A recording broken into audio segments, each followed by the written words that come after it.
Well, Darren, a disappointing afternoon, coming out the wrong end of a 3-2 score. I suppose one thing is that if you do concede 3 goals at home, it's always going to be hard to get something out of a game, isn't it? Well, the first two in particular. I mean, it would have been a different story if we'd have really been played through.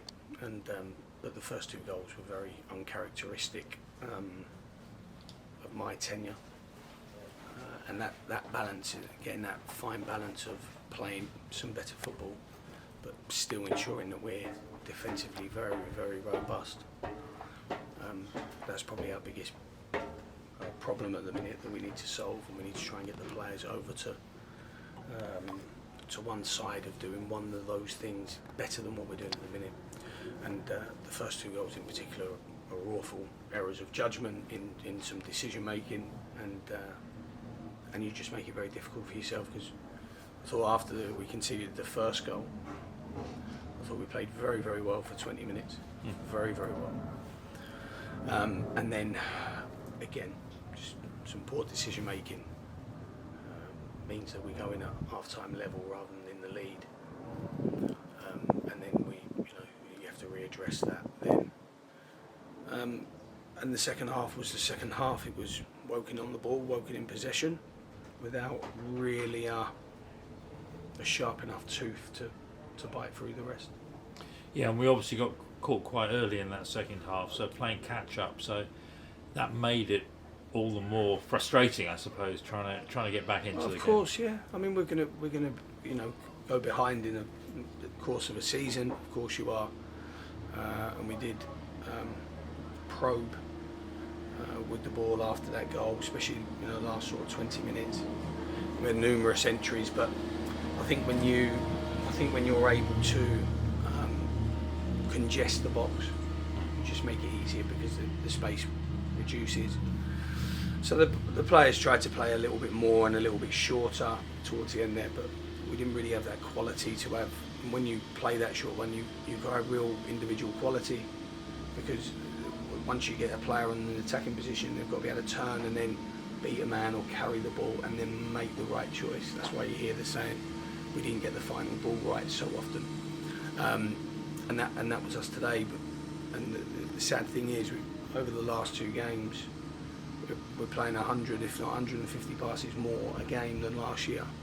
We're not making the equivalent chances from having more of the ball. So that's a big element that we'll address. But we also have to address the shape of the team when we're in possession has to be far more compact in order to reduce silly counter-attacks. The third goal was a transition, a counter-attack, and we were really poor in defending that situation. And Rowan Ince was obviously a very influential player for us, but he was very influential that when we got our noses in front. The loss of him, did that disrupt things significantly? Well, at the moment, because of availability, there's not a like for Rowan. So you can't lift if Rowan has to come out of the game or you have to change him. There's not another midfield player available with that skill set. So we had to move things around. Kellerman obviously went into his role to start with, and I didn't like the dynamic Kellerman and Robbie on the one side. And so second half we put Robbie back in the middle. Just maybe felt that we'd need to have the ball a little bit longer.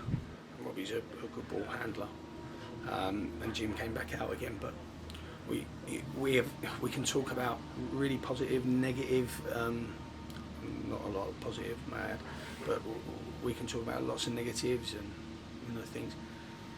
If you give 3 goals away, you're going to struggle to win games. And the team, the identity of the football club, only in my time, is very, very strong, very, very difficult to play against. Yeah. And we weren't difficult to play against today, especially the first 2 goals. Just to open the door and let the opponent walk through. And I thought Altrincham defended that last period of the game very, very well. Very, very well. It's just tough, when everyone's rallying behind the home team. And they deserve credit for that, as we should always show humility. But we have to ensure that the game's far more competitive. 1 goal's far too many for me to concede. So 3's a real kick in Yeah, the proverbials. Good crowd today, good August crowd, and chance to put things right on Tuesday, which I suppose is, I often hear people in football say it's a chance to put it right quickly. So, what is the thinking moving ahead and from today? But this is very, very simple, logical thinking. We have to come out all guns blazing, and we have to be a wounded animal, and it will probably start wounded. Normally, the next game is a bit tentative to start with, but we're going to have to make sure first and foremost we don't give goals away. And the ability to keep clean sheets is at the forefront of everyone, even when we're in attack. The team is built around not giving goals away from subsequent mistakes or counter-attacks or even good play. And it has to be robust in that shape, because we will never have the individual quality at the consistency required in order to rely on an individual to get us out of a hole.